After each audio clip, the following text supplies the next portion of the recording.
Next, I would like to introduce Xavier de Jarcy from Paris.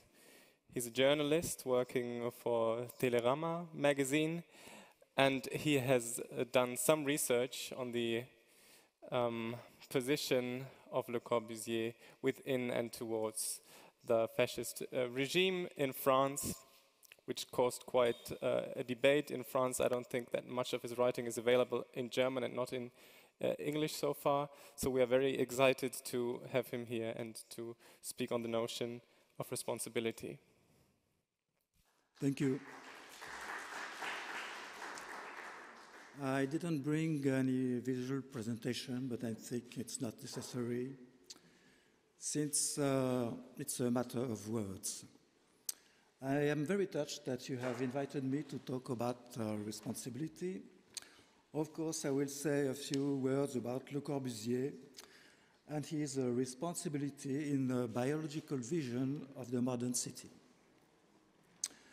Now, let's back to almost 100 years ago, when Le Corbusier reveals his plan voisin for Paris. This megalomaniac project destroys a large part of the historical center of the French capital to build instead the command center of the nation, which is made of huge identical skyscrapers. One of the first politicians to take an interest in that plan voisin is Georges Valois. Georges Valois is the founder of the first French fascist party, the Faisceau.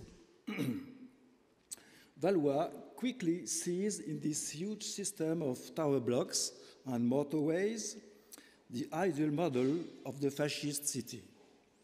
He says, "We are builders, the builders of new towns." And he also says, Le Corbusier is simply a man of genius who conceived, as no one has done before, the modern city. It is a city that is large, beautiful, rational, and full of faith. According to Valois, the Plan Voisin expresses the profound thought of the fascist revolution, because fascism is a rational organization of the whole of national life in such a way that individual initiative is multiplied by 10, says Valois. As Richard Sennett recently wrote in his book Building and Dwelling, the Plan Voisin was widely imitated for the conception of many modern cities, from some New York districts to Shanghai in China. The big modern cities look more and more the same, and I think that the ideas of Le Corbusier, applied in a systematic way, are partly responsible for this situation. It is around 1927 that Le Corbusier begins to meet fascists. His personal doctor, Pierre Winter, establishes the contacts.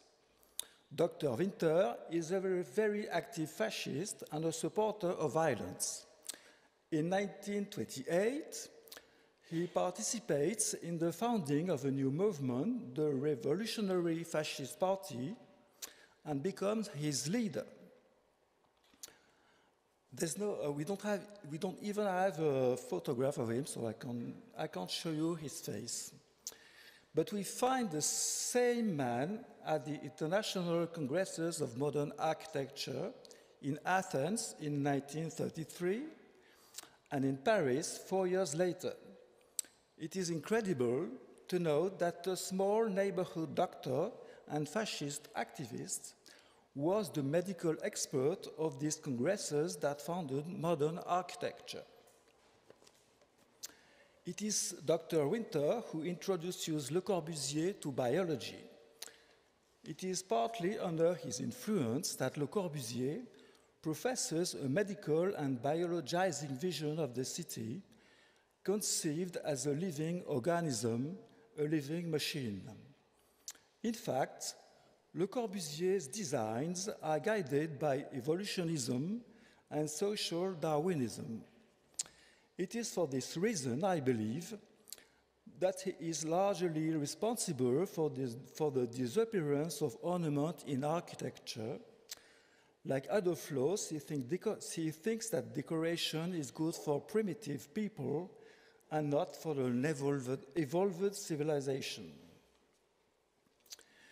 Le Corbusier claims that as all human beings have the same body, they all have the same needs. They can therefore live in mass-produced buildings and even in an entire city made by the industry. From the 1930s, he also begins to say that the city planning should play the role of a dictator. According to him, if it is the laws of nature that guide the plans. But what does it mean? One might first think that it's a very nice program, a kind of green architecture before its time. And it's a little bit true, since Le Corbusier and his doctor want to bring sunshine, space, and trees into the city. Sunshine, air, trees, who could disagree with that? These are the principles adopted at the Congress of Athens and which will be known 10 years later as the Charter of Athens. These texts became the Bible of the modern urban planners. But when we look a little closer, we realize that Le Corbusier's good principles also correspond to a eugenicist project. He uses the word eugenics several times in his books. He also uses breeding, selection, the terms we use to talk about domestic animals. In reality, Le Corbusier attributes to his architecture an almost magical power, that of shaping a new race. And the problem is that it claims to be based on science. Le Corbusier even says that his urban planning projects are scientific demonstrations of modern urban biology, which is just a big lie. All these ideas lead to a uniform conception of the city, ignoring democracy, ignoring the sensitivity of the various architects, and the habits and wishes of the citizens who are never consulted. Le Corbusier crushes all this diversity. Why consult the people since it is just a question of breeding? That explains why in 1941 Le Corbusier goes to Vichy, where he tries to get himself appointed more or less Minister of Town Planning under Marshal Pétain's fascist regime. But it doesn't work. If he fails, it is not because he's too modern for the time, but because he's too ambitious. At the same time, during the war, Le Corbusier draws up his housing unit project, a huge concrete box with several hundred dwellings inside. It will finally be built in Marseille after the war, and it will be called the Cité Radieuse, the Radiant City. Here again, Le Corbusier says that it's a question of breeding of the species, or species if you are American. Species or species. He repeats these words even after 1945, and he asks for selecting the inhabitants capable of living in the Cité Radieuse. This building is designed so that the women stay at home and have beautiful children who will go to school on the rooftop and will not mix with the other children in the neighborhood. I think it is important to remember this every time we visit the Cité Radieuse in Marseille. We should also remember that Le Corbusier wanted to build about 20 of them in Marseille and cover France with hundreds of identical housing units. Most people don't know all this because historians of architecture, who are often architects themselves, have generally presented Le Corbusier as a kind of hero, and have told the history of modern architecture as a fairy tale.